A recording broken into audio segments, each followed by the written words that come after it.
The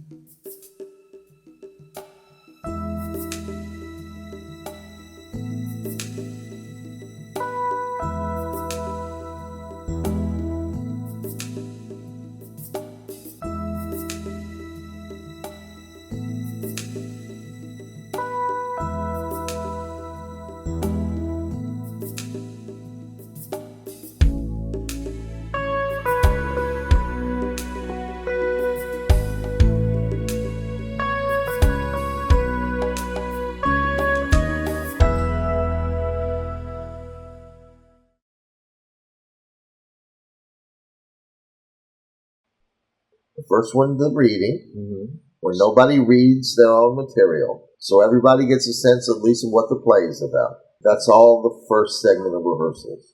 Now the next segment of rehearsals lead everybody through so that they know what every line in the play means intellectually and emotionally, coming together so they know by the intellectual recognition and the emotional feeling, they know what it means grammatically. They know how it functions in the play. The second rehearsal is now the first script interpretive rehearsal. So you just begin at the beginning of the play and you get as far as you can, and then you get through the play that way. Yeah. Do you have the whole company sit through the analysis portion? Well, yeah. And it's very difficult for them. The whole company sit. Yeah. Because that play's all of a piece. Yeah. Everybody's got to be on the same page. Yeah. They got to recognize it. They got to realize it. They got to know what you're going for. One of the ways, since you know that this is going to be a rehearsal which is difficult for the people who are not being dealt with at certain moments, one of the ways that you can deal with that from the beginning is you can include them with certain things at the beginning. For instance, everybody's now sitting down, same semicircle, same places. Okay, we're going to make sure that everybody understands what all of the things of the play mean grammatically, right? Okay, Bill, Stephen, Jim, William, Rick, Michelle. Okay, well, the play's called Our Town. Stephen, why is it called Our Town? Let him answer. Bill, why is it called Our Town? Now, I'm not going to ask 20 people. No. If I have 7, I'll ask them all. It's not going to take too much time. If I have 20, I'll ask 5. Right. I wouldn't leave 2 out of it. Because people say, why did you leave me out? Why didn't you ask me? Right. So, got them all randomly. It's called Our Town. Why? By the way, every time you do any kind of an exercise, the people who have the smallest roles, include them first or early, so that they'll feel, the more they feel they're in the play, the better off you are. But I'm part of Our Town. Yeah. I don't think I would ask Stage manager. the stage manager. I want him to listen, because he probably doesn't know, but the problem with the stage manager is I'm guessed as the stage manager. Obviously, I know these things. So I wouldn't ask him, but I would ask Simon, I would ask Emily. You might ask the town gossip. Definitely I would ask her, and a couple of other people. Constable Warren. I wouldn't ask only small roles, but 3 out of the 5 I'd ask small roles. Then I'd ask Emily, and I wouldn't ask George just because I asked Emily. Yeah. Emily and maybe one of the parents. Mrs. Gibbs or something. Yeah. And see what they say, and see if anybody knows. Right. And if they don't know, it's not that they're going to say things that are totally outlandish. So you say, well, okay, everybody is, some of what everybody said is applicable to what we're doing. But what Our Town is, the our part of it is, and you make sure they all know, our means the human race. It means when you're dealing with the audience, as you have to do, you'll point to the stage manager a lot, it means that they're in the same thing with you. You're not somebody talking to strangers. You're sharing in humanity. Our town. And it means that this town is not just your town, it's every town. So the real name of the play is Shared Humanity. But if you wrote that, it sounds like pretentious and so forth. But that's what Our Town means. Shared human experience. Okay? All right. Now, Emily. She doesn't know now what you're going to ask her. Why are you Emily? Well, that's you cast. No, I don't mean casting. Why are you playing Emily? Why are you Emily? Why is your name Hortense? I would ask everybody that question. Why are you? So that they know. So that quality. There's a quality in the name which has been picked, which is referencing who they are. Now, when she hears Emily, she's going to feel differently. Emily's just the name of my character. Could have been Hortense, could have been Justifina, could have been anything. No, now she'll see it's special. And she'll respond to that positively when it's the Emily thing. It's heard. So now we've done all of that. Why is this in Grover's Corner? Why? So now this is going to take 30 minutes to do these initial things that you, as a director, have had to do when you first say, I'm going to direct this play. Right. But you now know what they all are, so you can lead them to those answers pretty readily. And you'll ask them, by leading them to the answer, you'll ask them, why are you named Emily? She says, well, Emily's a nice name. Well, Elizabeth is a nice name. Is there any difference between Emily and Elizabeth? That's how you lead them. You ask them questions which will elicit an answer. Now, what happens is she'll say, well, Emily has the quality of somebody who's kind of sweet and open and vulnerable and loving and not negative. What is she doing? She's telling herself the character traits she's going to have to play that she really hadn't paid any attention to. A whole different thing. What is your character like? Well, my character, that's a bullshit thing. But you will elicit from her who it is she is. And you do that throughout. And with 20 people, that might take an hour. That'll be the most productive hour you've spent with them in the first 10 rehearsals. They don't think so, but it will be. They don't realize so, but it will be. All right. So now you've done all of that. You've talked about why it's Grover's Corners. You've talked about why is this 1901 instead of 1801 or whatever else. All the things that we've talked about before that you have to know. And you have to properly evaluate and analyze as a director before you even think of directing the play. They now know and are aware of. So not, by the way, because you tell them, but because you bring them to the realization themselves. And when you do that, they have realized it, not you. Their experience is not, oh, I get what you're telling me. No, that's a different thing. That makes you always be telling them. No. And that would be the difference if you got up there and started lecturing to them instead of asking them questions and letting them participate. And what it does, now what have we talked about? What is the creative element that the actor gives? It's living through the part. Now they're starting to do that by just thinking about it and seeing and recognizing certain things about it. You're leading them to realizations that are already part of the part. Oh, yeah. So now I'll know that even when I'm harsh, I'm not harsh because I'm Emily. Another girl named Vicky might not be harsh, but she'd probably be dismissive. She'd probably be more surface level. I'm casting the woman who was a black widow. She married 10 people and murdered them all for their money. And her name is Emily. No. Doesn't fit, does it? Wrong. So the author knows this and how he's named everything. There's even a reason. Simon Stimson is alliterative. Alliterative is more musical than non-alliterative. So Simon Stimson is already rhythmic. That's the guy who teaches the music, so forth. So there's reasons for that. All right. Now you've taken, with 20 people, you've taken an hour to do this. Yeah. And maybe an hour and a half, depending upon how well they respond. Even if it's the whole first rehearsal, it's the best time you could have spent. It won't take the whole first rehearsal because you don't let them wander around in the dark. That's another thing about asking questions. When you're trying to elicit information by asking questions and they are not getting it, you don't keep on hitting at them. You say something to take the pressure off of them. Maybe I'm not asking this very well because I'm not helping you. Let me try to ask it another way. You take on that responsibility. Don't forget that everybody who's been educated in normal life has gone through this process.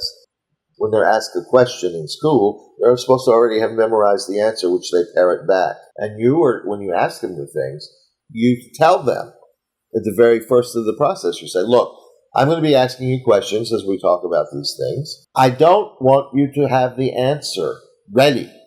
That's not what I'm asking you. What I'm asking you for is I want you to think about the question and think about it now and see if anything occurs to you. If it doesn't, all right, don't worry. Maybe I'll ask you a question that better elicits it. But don't worry about it. So that whole pressure of having the right answer is taken off of them as much as possible. Right. They're still going to have it. It'll never be stress-free, but it'll help even when they're feeling stressed, they'll know, oh, well, it's not really that kind of situation. Yeah. So it helps them think. All you want them to do is think. Because unless you're into a Pinter play, the things that you're asking them to think about are thinkable. They're not so hard that you couldn't possibly come up with the answer. Interplay, is that because that his work is so esoteric, or? No, it's not this esoteric. It's the meanings are so hidden. I always say, sorry, Mr. Pinter, I always say he didn't have the balls to write things more graphically. He didn't have the guts to hang out there. So he puts it in, behind all of this. Oh, it's so hidden. And when I saw No Man's Land on Broadway at the intermission, literally walking up the aisle, literally a woman said, "It's wonderful. I don't understand the thing that's happening, but isn't it wonderful? It's so enigmatic." I literally heard it. I turned around. I didn't say anything, only by biting my tongue. But I turned around and looked. Jesus, I couldn't believe it. That somebody would say, "It's so wonderful, I don't understand the thing that's going on, but it's so wonderful." It can't be wonderful if you don't understand the thing that's going on. She was into, we're at a Pinter play. If you're dealing with a very difficult play, part of the casting is these people have to be bright enough to see these things. Yeah. So you shouldn't be with stupid people to play this kind of thing. Because the characters who work at things always from 3 levels submerged are like chess players. They know 5 moves ahead of time. Because when I do that, he's bound to do that. And then I'll do this. And then he's bound to do that.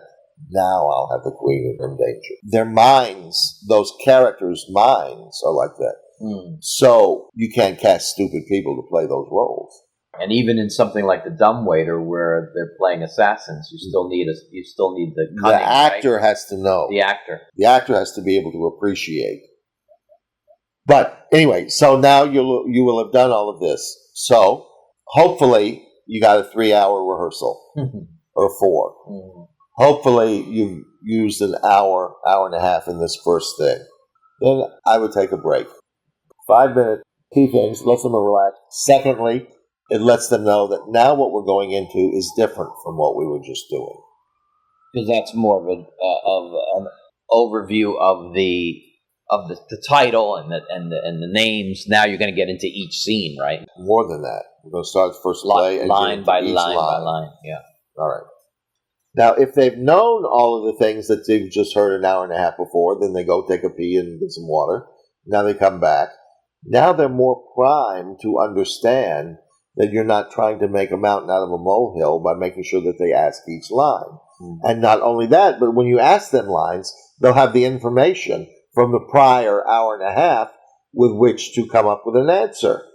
That information will help them answer the questions you're going to ask them. In other words, it gives them a foundation? Yeah. They'll know that. What do you mean when you're talking about analyzing a play? I mean knowing every nook and cranny and its dramatic value. That's what I mean. I don't mean just what is the play about. It's about Stop and Smell the Roses. But how do you stop and smell the roses, and how do you get the audience to want to stop and smell the roses? Through all of these little steps, every one of which is totally essential, and again, none of which is there, which isn't totally essential. Okay, now this is what you do through the whole play. Right. Now, if you've got 20 people and the script, this may take 3 days. So you'll tell them, look, yeah, we're going to be doing this for 3 days, and you'll see it takes time. Now, as we go through this taking time, I realize some of you will be sitting here, so we're going to try to break every now and then, and so forth. Let them know you have consideration for them. Right. And that they're not going to get into their part for an hour and a half. And as we do rehearsals, I won't have you coming and sitting for long periods of time where you don't have anything to do. I'll call one scene at 7, one scene at 8:30. So you mean when you're done with the analysis? Yes. Yeah. And you're actually working. But you tell them. The point I'm making now is you tell them ahead of time that it's going to be. So that they're not sitting there thinking, oh my God, is this the way he's going to direct the whole show? I got to sit at everybody's rehearsal. Right. No, you just want them to be in on the analysis so that they understand the play. Not just they understand, but they're pulled into it in ways they don't even realize it. Now, when you're questioning... The way that I said before, if you have everybody tell you 6 people, 5 people tell you what our town means, You don't tell the stage manager. But now you get to the play and you start analyzing it, and you say, "Well, why do you say our town?" I was going to ask you. You will get the information from those other people. Right. But I was going to ask you, when you start doing line by line, as we're now doing, are you asking the questions only of the person that says the line? Yes. Yeah, because that's a must, right? Because they're the one that has to have the dramatic value. Right. The others will just have to. They just have to sit and listen. Sit there and. But what will happen is, first of all, they'll start to see the process, and they'll know that they got to know their own. So you didn't get to their scene yet in the first night. They're going to go home and read it. So when he asks, they're going to do their homework. Yes. Now that's totally different from you saying, "Now I want you to read the play that you're in and make sure you understand it." You're in the fucking play. I get it. And they won't do it. Right. But now, without them even being told to do it, they'll do it. They'll go home and they'll start looking over their part and greater. And they won't take the lines at face value. They'll and start they'll start to recognize that these lines are not lines at face value. Because when you're going through this with each of the people, the rest of them, as an audience to what you're doing, they will get it. Mm-hmm. They won't be bored because they don't get it or they think you're wrong. They will get it. They think you're right. But they're actors, and it's not their scene, so they get bored. Well, I know that when we did that in class, when we did the sea change, I was fascinated every step of the way with Stephen and with Michelle. Right. Yeah. And after we had done that, you felt that they were on much better footing every time they did the scene, right? They changed from what they were doing before. They didn't say, "Oh, now I will attack this differently." Mm-hmm. It brought into their consciousness what this was all about. That was already in their subconsciousness. And so now they're saying, "Oh yeah, now I know what this is." What you'll see, by the way, it's very interesting. The very first night, when you first deal with somebody who's doing this in the first scene, he'll already be better in his next speech. Just reading it the first time through. Because he now sees, oh, these don't just mean I'm trying to read, the sea is calm tonight expressively. I'm trying to say, well, whoa, these are things, but what they mean is he's in a situation, and this is how he expresses what he's in. You're saying they'll be better with the next scene, even though without cover it. Exactly. Mm-hmm. And by the second night, if the other people will just listen, when it gets to their scene, they'll be better for having heard this. They won't be perfect, but they'll be better. And then you point this out all along. Now, that's what you do until you get through the whole play, and you do this kind of Socratic process of asking questions instead of telling somebody. You lead them to the understanding. Then their understanding is not yours. And from their understanding, they're always ready to go. I did that. Not I was given it, but I got it. I got it. And they're ready to go with that. Okay. So that we've now gone through 2 segments of rehearsal.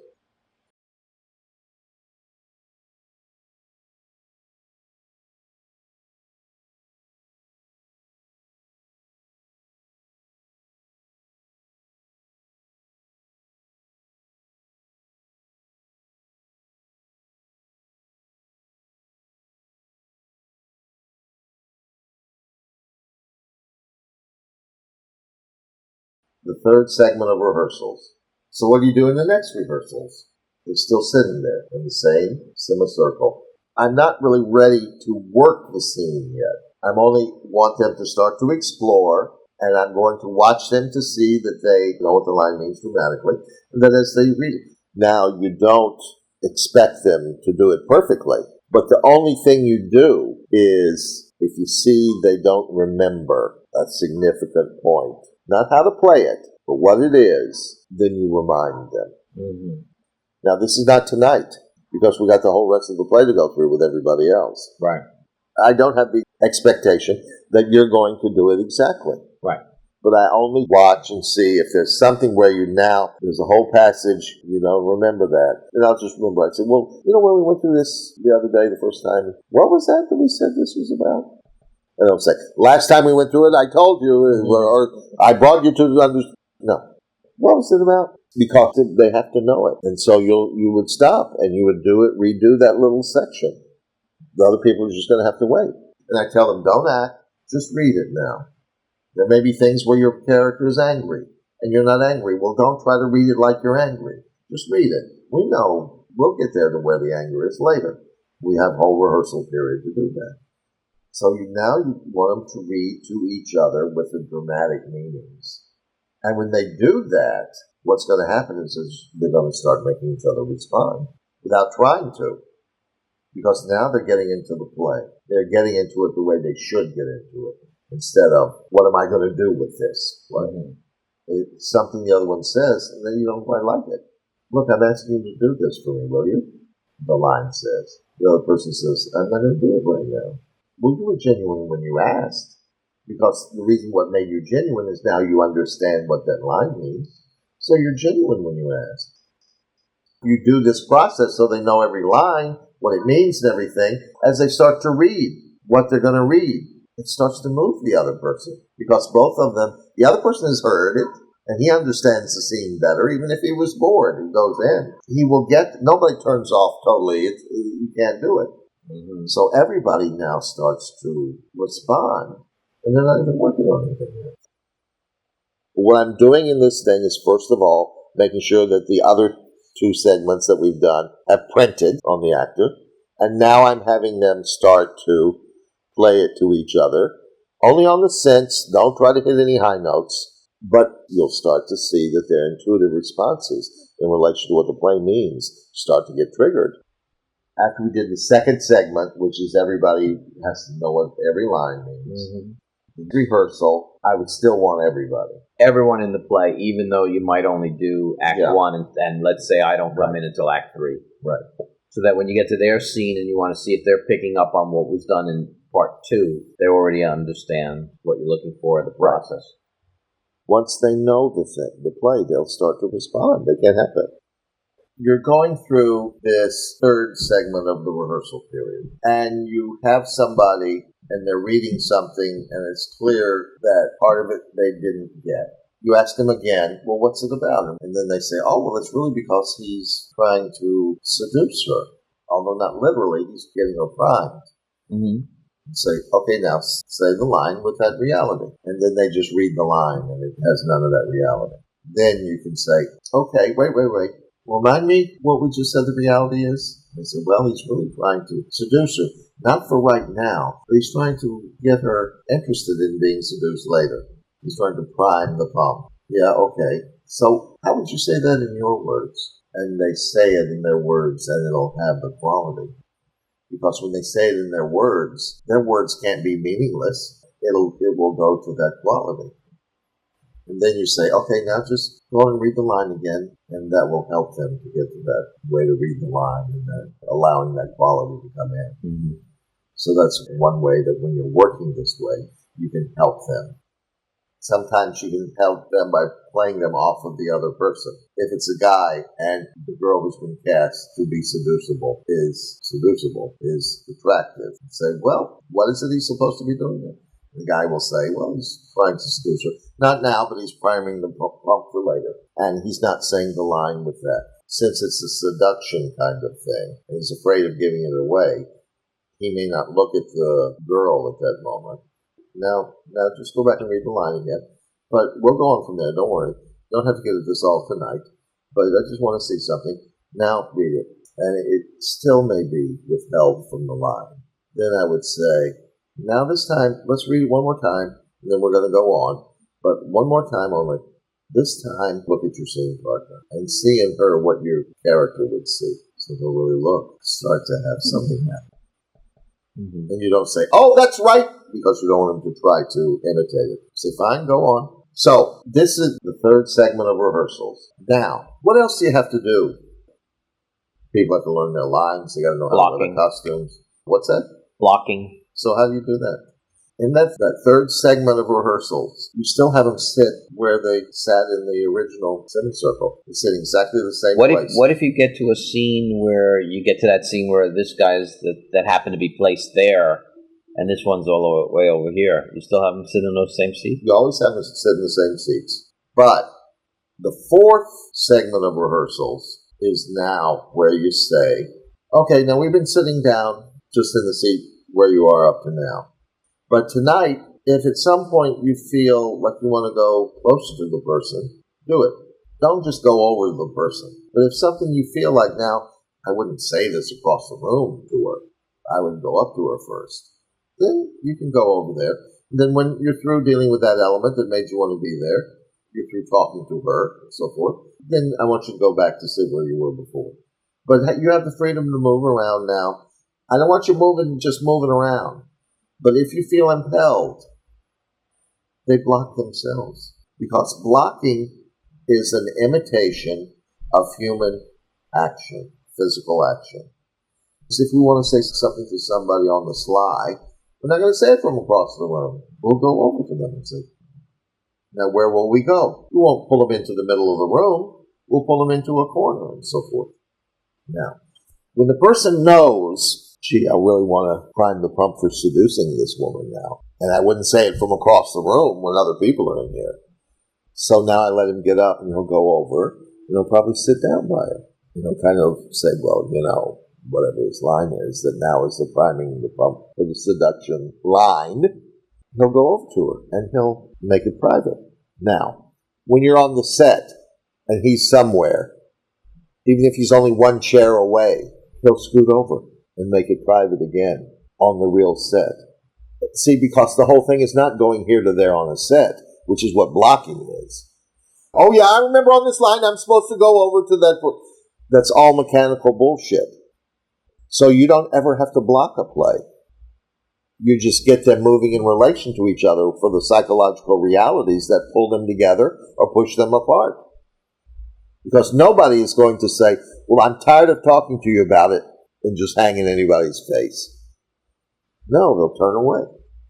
Well, all you have to do if you want them to move to a chair across the room when you're, quote, blocking, unquote, which, by the way, I would never tell them I'm blocking. I would just say, I saw you turn away. You feel like you're far enough away? Would you like to go further away? You don't have to. Yeah, I would. We'll go find somewhere else to sit. And then what they're doing is blocking themselves by psychology, not by being told where to move on a stage. Mm-hmm. And that makes no difference what the set is like. Now they're coming in from up here, and she's sitting way down here. They'll still come to her wherever she is, mm-hmm. because it's got to be a quiet moment of privacy. Mm-hmm. Because I'm going to try to get that seduction thing going. It makes no difference where anybody is. You put them anywhere they want, the person's going to go to them. Because that's what psychologically is being done. Right. That's all you have to do for blocking. Mm-hmm. Now we have the setup, so she's going to be here. So come to her how you feel. Just like you've been doing in rehearsals. It's just, instead of sitting here, she's going to be sitting over here. It makes no difference to them where she's sitting. All of the things that you tell people in a blocking mechanical way, they say, you mean I got to go all the way over the other side of the stage? They think they're taking on some big thing.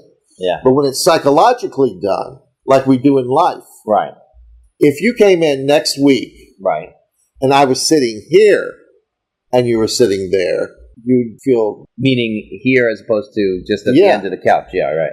Because the physicality between us would be much different. Right. And we have an end of the couch. Right. So why am I sitting? You'd feel funny about it. Yeah. That's where I usually sit. Right.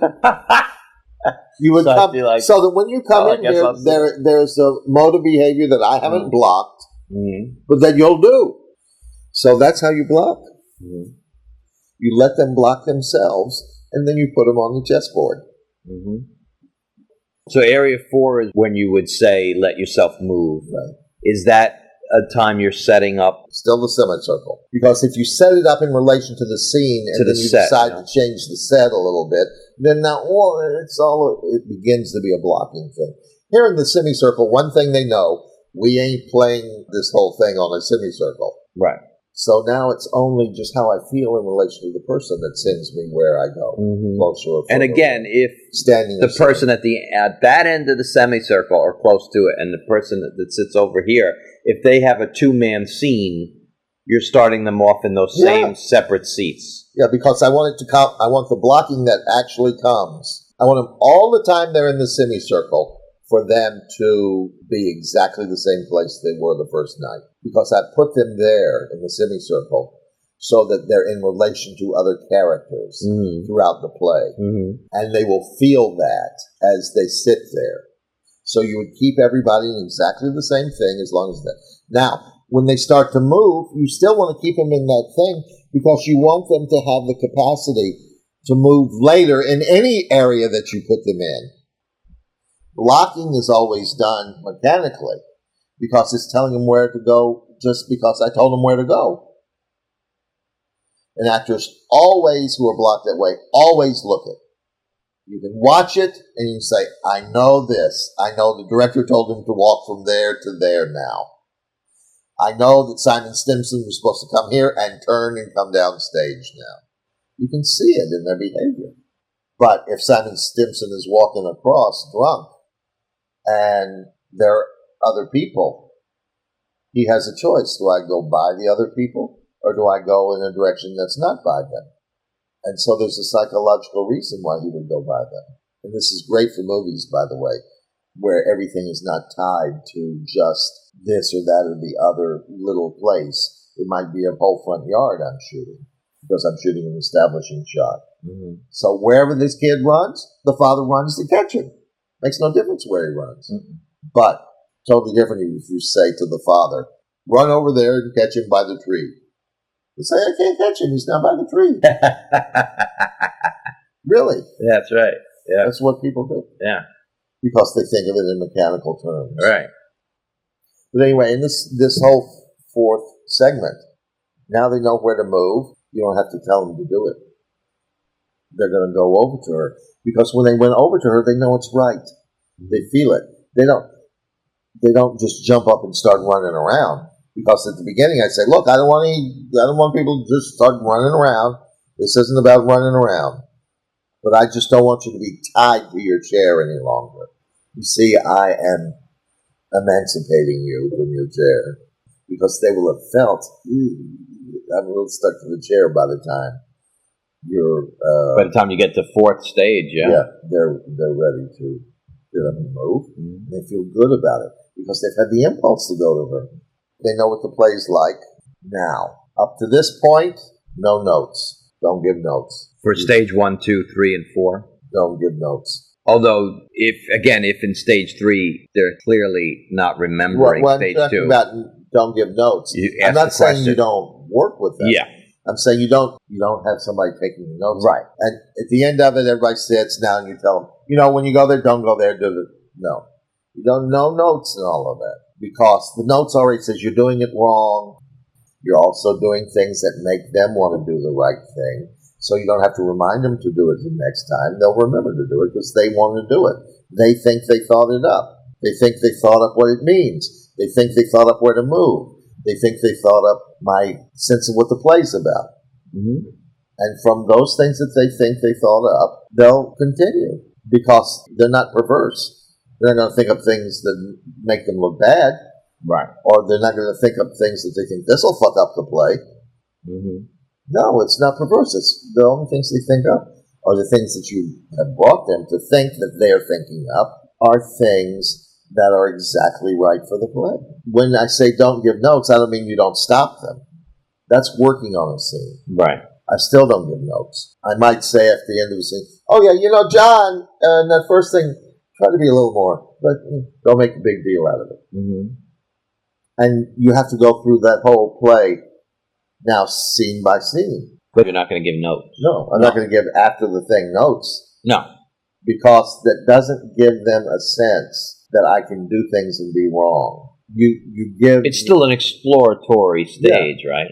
It's the first time... And by the way, they will feel exploratory. They'll feel like I'm feeling my way through it. Right. They're not feeling their way through it, but they're feeling their way through what you want them to feel their way through, and that you know.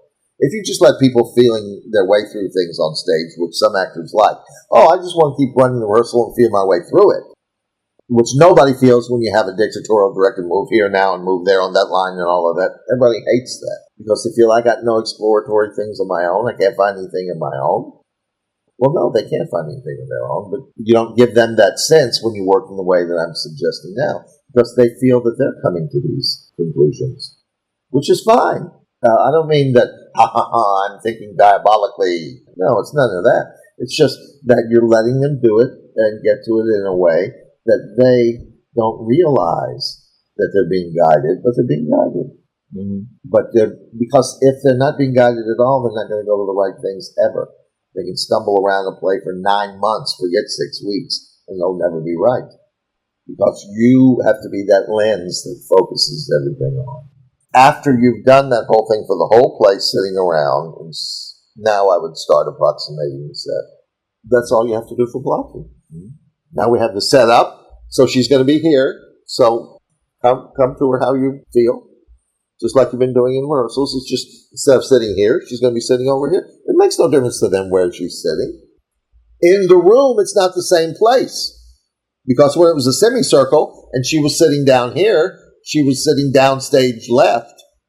And he's downstage right. And he has to walk all the way over to her. It's now the setting, and there are chairs and tables and a little table up here with stools around it. And that's where you want her for the scene opening, because you want her as a central focus. So that when he comes in, even if the door is closer, it makes no difference. He won't say, oh, I'm too close to her when I come in. And already he's going into it. Mm-hmm. So the fact that the people are different places on the literal stage is meaningless to them. Mm-hmm. So now I go over to a distance in which I can be intimate. Mm-hmm. So now the person already knows all the things to do. They know what to do in blocking. They just don't know they know it. Blocking is always done mechanically because it's telling them where to go just because I told them where to go. And actors always, who are blocked that way, always look it. Now I'm ready to start working on the thing. And that's when you start to approximate the set? Yeah. Like you say, okay, well, we're going to have stools here. We don't have the stools yet, but these are the stools. But sit on the boxes for now. Yeah. You know, I wouldn't even say sit on the boxes. I'd say those are the boxes if you want to sit on them. Mm-hmm. They're going to do the same thing that they did in the other thing. You don't have to tell them to do it. They're going to go over to her. Because when they went over to her, they know it's right. They feel it. They don't just jump up and start running around. Because at the beginning, I say, look, I don't want people to just start running around. This isn't about running around. So on stage 5, you might start to play on scene 1 again. Right.